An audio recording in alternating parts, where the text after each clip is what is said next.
네, 안녕하세요. 저는 안산시에서 다문화 학생이 지금 작년에는 91%, 올해는 이제 조금 낮춰져서 86%의 학생들이 우리 학교를 오고 있습니다. 여러분들께서 상상이 되세요? 그런데 그중에서 한국어를 못 익히고 왔는 아이들만 해도 절반이 넘습니다. 지금 오는 아이들, 작년 12월에 올 1월에 이렇게 온 아이들이 너무 많은 상황인데요. 이런 상황들을 교육부나 경기도 교육청도 알고는 있습니다. 그래서 다문화 밀집 정도가 60%를 넘으면 다문화 국제 혁신 학교로 지정을 해주고 그 학생들을 위해서 여러 가지 한국어 교육부터 적응할 수 있도록 상담 지원이라든가 뭐 정서적인 그런 어려움들을 지원할 수 있도록 노력을 하고 있는데요. 그 과정을 저희가 보면 조금 넘겨주세요. 2장 정도 넘겨주시고 우리 학교 현황을 잠시 보여드리면 이렇게 1학년, 2학년, 3학년까지 14개 반이 있습니다. 그래서 정원은 20명인데 뭐 한 많으면 23명까지 저희가 받을 수 있는 그런 상태고요. 근데 제일 밑에 보면 한국어 강사와 학생 현황이 줄로 이렇게 만들어져 있는데 저희는 작년까지는 예비학교 4개를 운영했어요. 그리고 특별학급 2개, 그리고 개별 수업 이런 식으로 해서 한 100여 명 정도를 한국어 교육을 하고 교실에 가 있더라도 한국어가 정말 잘한다든가 이게 아니라 그 의사소통 정도만 될 수 있는 아이들이 대부분이었습니다. 그럼에도 불구하고 그 밀집 학교의 어려움 때문에 이제 이런저런 에피소드 같은 게 많은데요.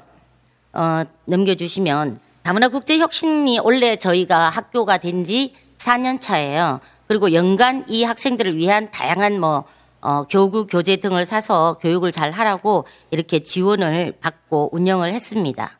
그런데 다문화 감수성이 없는 사람도 있거니 또 차별적인 언어를 하는 사람이 있거니 하지만 사실은 학생이나 교직원 다문화 감수성을 위한 여러 가지 지원을 학교에서도 교육청에서도 사실 아끼지 않고 열심히 해서 교사들은 한국어 교사 자격을 연수를 받는 걸 지원해 주고요.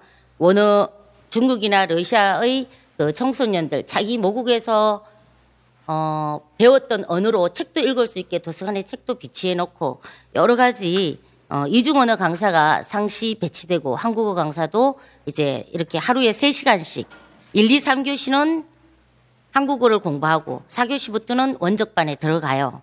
그거는 학교 생활 그리고 자기가 학적을 취득했기 때문에 소속감을 가질 수 있어야 된다 해서 그런 교육을 지금 하고 있는데 한국어 강사나 이중언어 강사는 모두 그 15시간 미만 초단기 노동자입니다.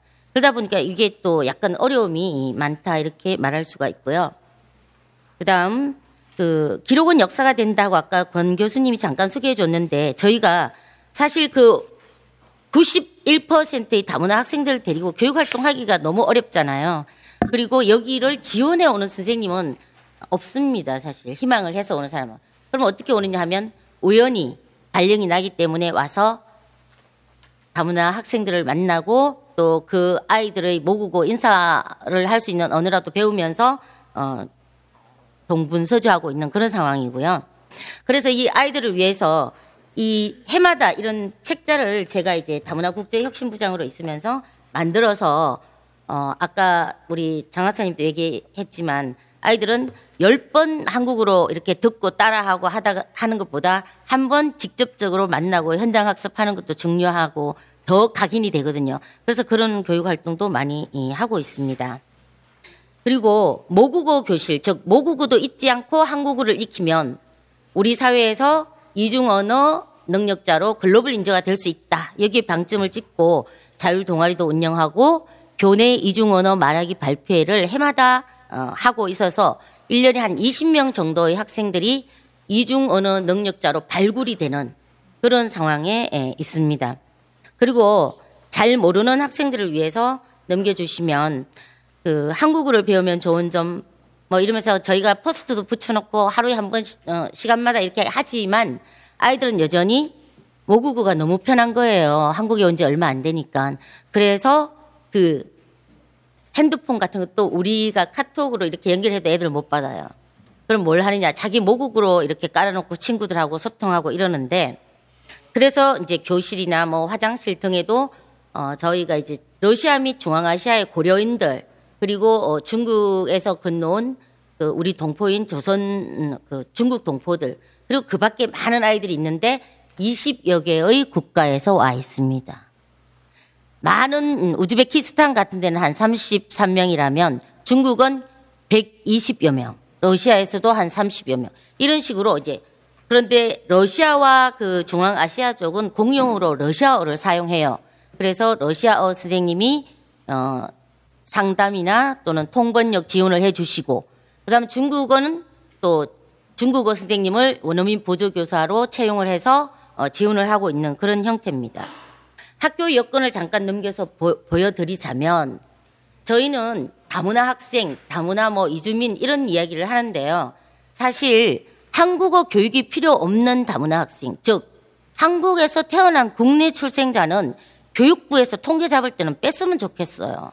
한국어 교육이 필요한 학생들을 중심으로 해서 랭귀지 스쿨이라든가 이런 것들을 해야 이게 감이 오거든요. 그런데 저희 그 관산중학교 같이 저렇게 국내 출생은 11.3%밖에 안 돼요. 중도 입국이 7.4, 외국인 자녀가 72%니까 사실 말 못하고 뭐 빠르면 초등학교 한 5, 6학년 때, 늦으면 중학교 1, 2, 3학년 때 와서 우리 학교를 다니는 거예요. 그럼 80%의 아이들이 한국어로 자기소개 정도 하고 너 어디에서 왔니? 라고 물으면 뭐 키르기스탄에서 왔어요. 뭐 우즈베키스탄에서 왔어요. 이 정도 말할 수 있지, 정말 교실에서 학습 한국어로 수업을 한다는 게 정말 어려움이 많습니다. 그런 상황이고요. 이걸 아마 여기 계시는 분들도 처음 들을 거예요. 도대체 저 학교는 왜 저렇게 됐어? 이렇게 되겠죠. 그런데 사실 그 다음 쪽을 넘겨주시면 이런 여러 나라에서 와서 지금 지구촌 시대에 아주 모델이 잘 되고 있습니다. 다음 쪽 넘겨주세요. 17년에는 사실 30%대였어요.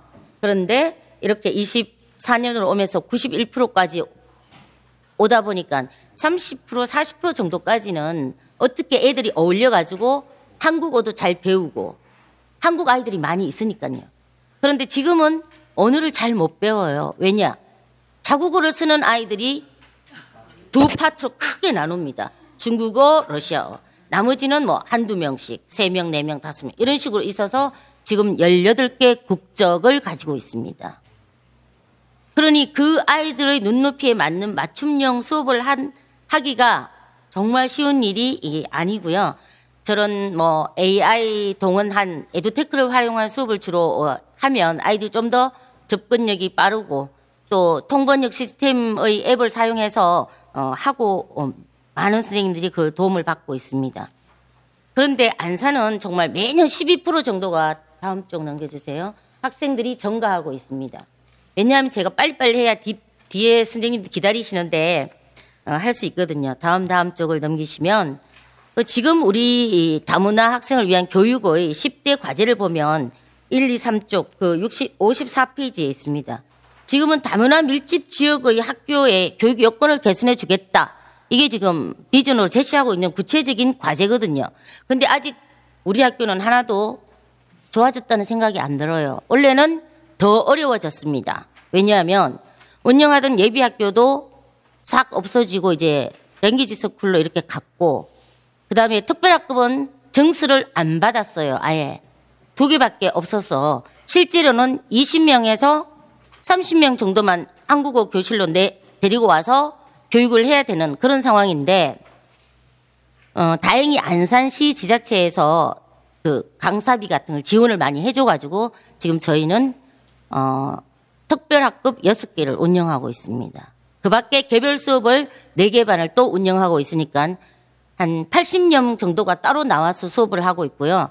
나머지는 교실에 있지만 너무 잘 알아듣는 아이들이 아니라 교실에 있지만 학습 한국어, 일반적인 중학교 교육과정의 보통 교과를 알아듣는 학생은 절반에도 미치지 않는다. 이렇게 보시면 됩니다. 그래서 지금 이제 제가 구체적으로 다음 쪽 보면 이런 프로그램들을 운영하면서 한국어 공개 수업까지 하면서 한국어에 대한 수업 질 관리까지 하고 있다 이렇게 말씀을 드리고요. 보통 이제 담임 선생님한테 학생을 20명 이하로 줘요. 왜냐하면 다문화 비율이 너무 높으니까 선생님들이 너무 고생해서 학생이 30명, 35명 되면 지도가 불가능하잖아요.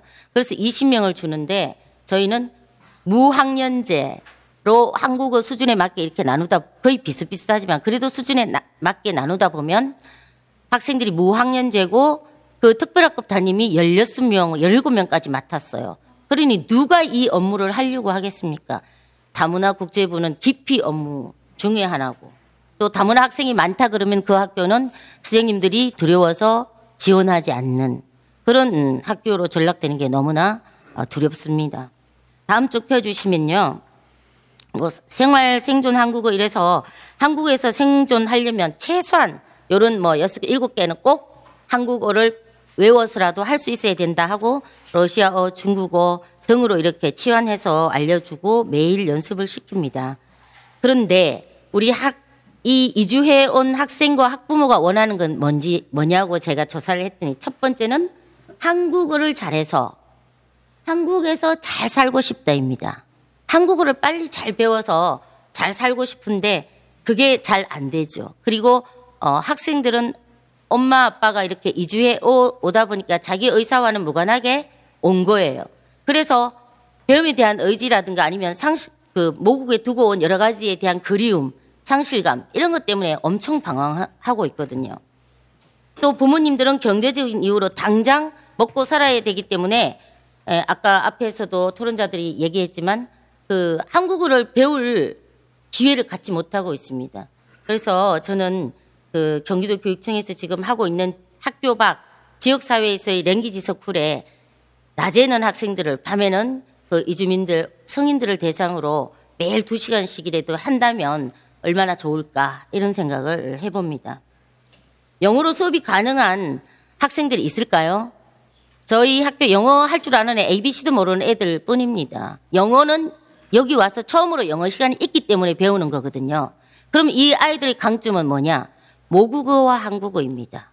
모국어를 이미 잘하고 있잖아요. 그런데다가 한국어를 잘 익히면 이중언어도 대회도 나갈 수 있는 능력자가 되기 때문에 그런 인재로 육성을 하는 게 이 아이들을 위한 강점 개발과 교육 과정이다 이렇게 생각을 하고요. 다문화 밀집 학교가 저희는 지금 86% 원래 나름 조율을 해줬는데 86%예요. 근데 옆에 있는 학교도 있어요. 선일중학교는 70% 정도 돼요. 그다음에 초등학교 원곡초 95%, 뭐 원일 안산 서초 뭐 한 60% 정도, 원일 초등학교 뭐 한 70% 그런 식으로 안산의 그 다문화 밀집 학교 벨트가 있습니다. 쫙 원곡동, 선부동 일대에 이루어져 있어요.